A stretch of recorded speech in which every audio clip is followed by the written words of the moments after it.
আজ আরোহীর জন্য একটা গিফট চলে এলো। নমস্কার, সবাই কেমন আছেন? আশা করি সবাই খুব ভালো আছেন। আমিও খুব ভালো আছি। তো চলুন প্রতিদিনের মতো আজকের ব্লগটা এখন থেকেই শুরু করি। সকাল সকাল ঘুম থেকে তো আমরা উঠেই গেছি, কিন্তু দু ভাই বোনে এখনও শুয়ে আছি দেখুন। তবে অনেকটা ভোরবেলা আজকে বাবু উঠে গেছে, আরোহী তখন থেকেই ওর ভাইকে দেখছে, তারপরে আবার একটু শুয়ে পড়েছে আর ঘুমিয়েও পড়েছে।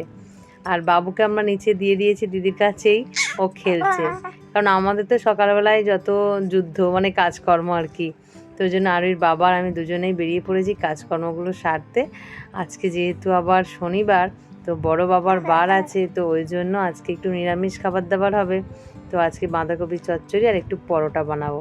আর আরুর বাবা ওদিকে কাজকর্ম টুকটাক সারছে, তারপরে স্নান করবে উনি, তারপর ডিউটি বেরোবে। আজকে অবশ্য বাড়িতে কিছু খাবে না, কারণ আজকে একটু পূজা দেওয়ার ব্যাপার আছে। তো যেহেতু আজকে শনিবার বললাম, শ্রাবণ মাস, তো চলুন আজকে কিন্তু এই পরোটা তরকারি আমি নিয়ে বসে গেছি। ওরা আরুহির বাবা নিয়ে গেছে টিফিনে, আর আরুহি খাওয়া দাওয়া করে রেডি হচ্ছে, আজকে একটা পরীক্ষা আছে, স্কুলে বেরাবে। আর আমি এই যে খাচ্ছি। আর সত্যি কথা বলতে বাঁধাকপির চচ্চড়িটা না বেশ সুন্দর লাগছে আজকে খেতে, অনেক দিন পরে খাচ্ছি তো সেই জন্য। যাই হোক, আজকে আরের জন্য যে গিফটটা এসেছে সেটা হচ্ছে একটা হার। অলরেডি আমরা টুকটাক করে জিনিসপত্র কেনাকাটা শুরু করে দিয়েছি, কারণ হাতে বেশি সময় নেই, তার মধ্যে অনেকগুলো পুজো দেওয়ার ব্যাপার আছে। তো সেই জন্যই কেনাকাটা শুরু হয়ে গেছে আমাদের, এদিক ওদিক এখনও অনেক নেমন্তন্ন বাকি আছে। তো সেই জন্য একটু তাড়াহুড়ো করেই হচ্ছে আর কি, জোর কদমে আর কি, এটাই বলতে চাইছি আর। যাই হোক, ও রেডি হচ্ছে। আর ওর জন্য যে গিফটটা এসেছে এই যে দেখুন, মানে পার্সেল, ওকে এখনও জানাইনি, তবে আজকে চলে এসেছে দুপুরবেলায়। তো আপনাদেরকেই ফার্স্টে খুলে ভেবেছিলাম যে ও আসলেই দেখাবো বা ওর হাতেই খুলতে দেবো ওকে, কিন্তু সত্যি কথা বলতে এরকম কিছু জিনিস না আসলে মনটা যেন ছটফট করে যে দেখি। তো ও এসে দেখবে খানে বলে আমি খুলেই ফেললাম বাক্সটা।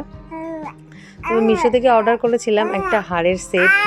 তো দেখছি বাক্সটা তো বেশ সুন্দর, একদম পুরো কন্টেনার মতো করে দিয়েছে। তো দেখা যাক কি দিয়েছে বাক্সর মধ্যে। তবে দুটো হার আর একটা মাথার ক্লিপের ব্যাপার ছিল, তবে সেটা তো দেখতে পাচ্ছি না। শুধু দেখছি দুটো হার, তো একটা ভেসলেটও আছে এর মধ্যে। তবে যেই হারটা আমি দিয়েছিলাম অর্ডার, সেই হারটা কিন্তু আসেনি, একটা এসেছে একটা আসেনি। তো কি করা যাবে, আবার ব্যাকে দিতে হবে। তো ভাবলাম থাক। তো এই হারটার জন্য বিশেষ করে আমি দিয়েছিলাম। আর ওই ফ্রক পরবে, তো ফ্রকের সাথে ভালো লাগবে। তো কি ভালো লাগবে, ওর দুটোর মধ্যে যেটা ভালো লাগবে সেটাই পরবে, দুটো স্টোনের ওপরেই দিয়েছিলাম। তো যাই হোক, ও এসে দেখুক ওর ভালো লাগে কি দেখি আমি। আর আপনাদের কেমন লাগলো অবশ্যই কমেন্ট করে জানাবেন। আমার তো দেখে একটু মোটামুটি ভালো লেগেছিলো বলেই আমি বুক করেছিলাম। তবে ফ্রকের সাথে এখন দেখছি যাবে কিনা ঠিক বুঝতে পারছি না। ফ্রকটার সাথে একটা প্লেন চেন পরলেই আমার মনে হয় ভালো লাগবে। যাই হোক, ও কী ড্রেস পরে ওর ব্যাপার।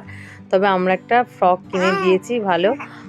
তো আপনার সাথে অবশ্যই শেয়ার করব কী ফ্রক, মানে কী ড্রেস ও পরবে ওই দিনকে, বা আমিও কি সাজবো আপনাদেরকে অবশ্যই শেয়ার করব। যাই হোক, চলুন এগুলো আপাতত গুছিয়ে রাখি। আর ভিডিওটা যেখানে শেষ করছি, আগামীকাল একটি নতুন ব্লগে আবার দেখা হবে। সবাই সুস্থ থাকবেন, ভালো থাকবেন, সবাইকে ভালো রাখবেন। আর ভিডিওটা কেমন লাগলো অবশ্যই কমেন্ট করে জানাবেন। ভালো লাগলে একটা লাইক, সাবস্ক্রাইব করে পাশে থাকবেন। এই দেখুন খুলে দেখছি একটা পাথর প্রায় ওঠা। দেখি আর ওই বাবা কি বলে, নাহলে রিটার্ন করে দেবো। যাক চলুন, এগুলো এখন আপাতত গুছিয়ে রেখে দিই, আর ওই আসা অবধি অপেক্ষা করি। সবাই সুস্থ থাকবেন, টাটা।